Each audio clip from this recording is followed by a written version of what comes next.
Okay, I am in the middle of my 1994 DR650 project. For the handful of people who are curious about my progress, it is coming along slowly, mostly because parts for a 1994 DR650 are an adventure to find, to say the least. I've had parts coming in from literally all over the world, waiting on a key piece from Germany right now. Another piece from Israel. I've had pieces come in from England. It's just not easy to find parts for a DR650 pre-1996.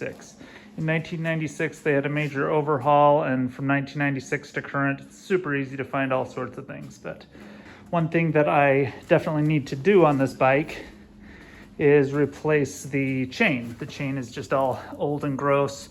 When I was cleaning the bike off just with a hose, not even a power washer, about 8 or 10 O-rings fell out onto my driveway. So that's definitely being replaced. And in order to do that, I need to lift the bike up. And the stand that I've been using for years is this one from Tusk, which I like. You just stick it under the bike and kick it up, and it's great, but it has a weight limit of 300 pounds.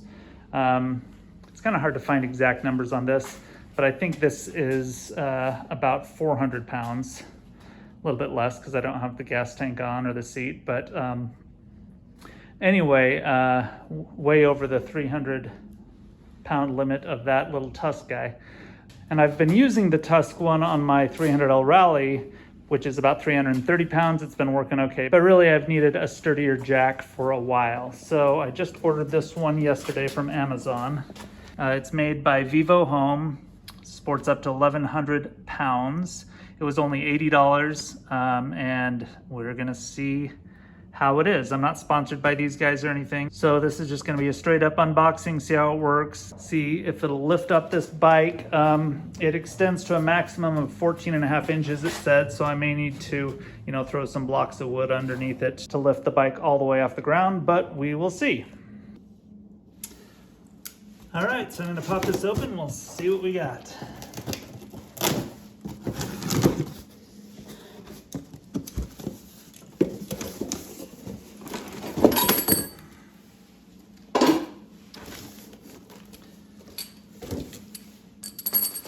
Okay, it appears that there is no assembly required.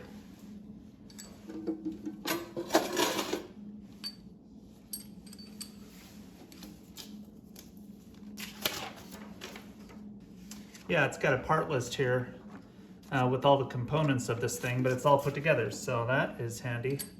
And this is just a handle that you can use to crank it up. But I am not going to use that. I am going to use a drill with whatever size socket fits onto this. All right, I've positioned the lift under the bike. We'll see if 14.5 inches is enough. I have a feeling it won't be. Got my drill. This is a 7/8 inch socket. I have a feeling that this is actually a metric measurement, but the 7/8 one fits just fine. So lift it slowly up, and again, they do have a hand lever, so you don't need a drill to do this. It's just me being lazy.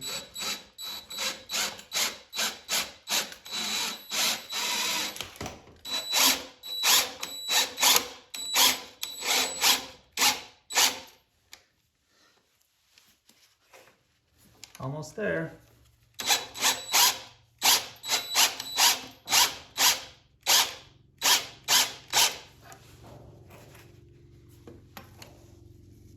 So you can see you'll want to position your bike with the center of gravity closer to the crank side, because as it scissors up, it brings everything this way. You don't want to center your bike exactly in the center of the platform, or else it's going to probably topple the lift. But it has been solid, and I think I can still go up a little bit more. And I am off the ground. I think when I actually start working on this to do my chain, I will put a couple of boards under this just to just to make it so I don't have to lift it up so high. Obviously, the less you have to go up, the more stable it's going to be, because this is kind of a narrow thing. It's actually pretty stable, so I'm not that worried about it. But I probably will just to make myself feel better. But seems great. This is rated for 1,100 pounds, so obviously plenty of wiggle room there on this 400-pound bike. It's going to be great for my CRF 300L Rally, which is 330-ish, 340 or 50 with all my mods. And it gives me the ability to get even bigger bikes and work on them. So I am a fan.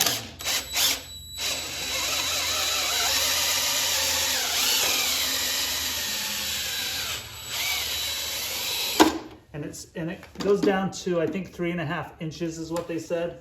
So you can really slide it under bikes that are pretty close to the ground without a problem. I am a big fan of using it with a drill, but you know, you can twist it up manually if you want. I think that would just take forever. One thing to note, as you start taking on weight, as it gets up closer, you do feel the torque in your wrist. So just, you know, be aware of that. Don't let it grab your wrist and twist you in an uncomfortable way. But yeah, I am pretty pleased with this. And for 80 bucks, I think it is quite a screaming deal. Now, I don't know if it's going to be $80 forever. It said that the regular price is $100 and it was on sale for $79. I don't know if that's going to last forever. There were several ones that looked just like this that ranged from like $69 to $129. They're probably all made by the same Chinese company, I would guess. But this one had good reviews and the price was right, and I got it overnight. So I'm quite happy with this. I think it's going to make working on this beast a lot easier. So if you're like me and you've been keeping your eye out for a jack/lift that can lift up more than 300 pounds, a lot of those motorcycle lifts do cap out at 300 for whatever reason. I think this is a good option. I hope it's been helpful to you. Appreciate you watching my videos. Subscribe to my channel if you feel like it. Ride safe.